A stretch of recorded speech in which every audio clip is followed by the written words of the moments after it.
এই যে ধুতুলটা আমি তুললাম সেটা থেকে দানা বার করে আর জালিটাকে গায়ে মাখার সাবান মাখার জালি হিসাবে ব্যবহার করব। এর যে ভেতরে জালি হয়ে গেছে, এটা পুরোপুরি পেকে গেছে। এই যে এর ছালটা আমি ছাড়িয়ে নিচ্ছি।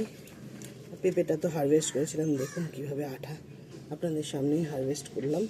এই দেখুন কীভাবে আঠা বেরোচ্ছে, ছাড়িয়ে নিচ্ছি। প্রত্যেকটা জালি দানাগুলো দিয়ে আমি আবার নতুন করে ধুতুল গাছ তৈরি করব।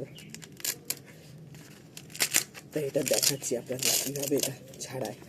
এরকমভাবে ছাড়িয়ে নিয়ে দানাটা বার করবো।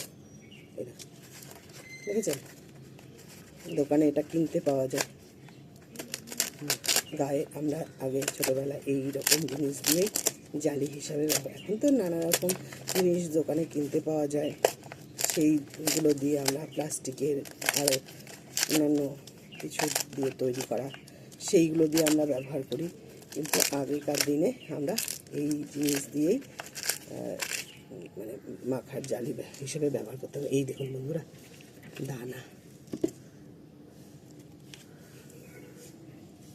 দেখেছেন কত দানা হয়েছে। আগেও আমার কটা পেকে ছিল, কিন্তু সেগুলোর দানা পচে গেছে। তো এটা একদম ভালোভাবে শুকিয়েছে বলে এই দেখুন এর দানা কত বেরিয়েছে।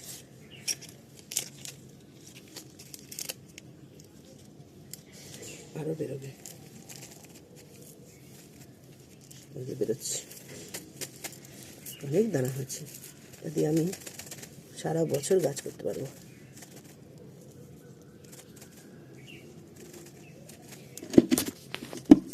দেখুন আরও বেরোবে। এইভাবে দানা বার করতে অসুবিধা হচ্ছে বলে আমি এই যে কেটে নিচ্ছি মাঝখান দিয়ে।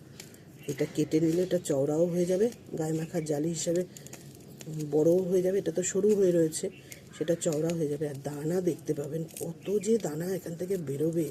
এমনি এক গাদা বেরিয়েছে, দেখুন এতগুলো বেরিয়ে গেছে, আরও বেরোবে। কত যে দানা এখান থেকে বেরোবে। আমার বললাম না, একটা ঢেঁড়স থেকে আমার 48টা 50টা করে দানা বেরিয়েছে। তাহলে এত বড় ঝিঙের থেকে কত দানা বেরোবে। ঢেঁড়সের দানা অবশ্য এর থেকে একটু ছোট হয়, কিন্তু ওটা চ্যাপ্টা হয় না, গোল হয়, এটা চ্যাপ্টা। এই দেখুন ভেতরে দেখুন কত রয়েছে, পড়ছে, এই যে পড়ছে, পুরো ভর্তি হয়ে যাচ্ছে।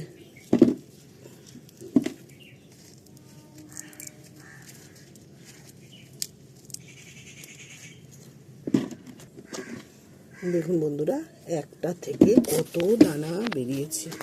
এই দেখুন, এবার হিসাব করে বলতে হলে আমি দানা বেরিয়েছে আপনাদের হিসাব করে বলছি। দানা বন্ধুরা 177টা এখানে দানা পুরো ঠিকঠাক, আর কয়েকটা দানা ছিল চ্যাপ্টা, যেগুলো থেকে গাছ বেরোবে না, ওই জন্য সেই দানাগুলো আমি ধরিনি।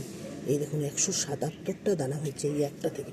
এই যে কেটেছি দেখুন, জালি হিসাবে এই যে এইভাবে ব্যবহার করা যাবে। এটা আমার বড় ছেলে জালি হিসাবে ব্যবহার করবে, অনেক দিন থেকে আমাকে বলছে যে আমি এটা জালি হিসাবে ব্যবহার করবো। এই জন্য আমি জালি বানিয়েই ফেলেছি। এটাই যে লম্বা, আমি এটাকে এরকম মুড়ে দিয়েছি, দেখেছেন দুধুল থেকে কত সুন্দর। আর এই অবশেষগুলো, এইগুলো আমি সার হিসাবে গাছে দেবো। তাহলে বন্ধুরা আজকে এই পর্যন্তই। তো ভালো আছি, ভালো থাকবো, আপনারা ভালো থাকুন, সকলকে ভালো রাখুন, এই বলে ব্লগটি শেষ করে দিচ্ছি। টাটা।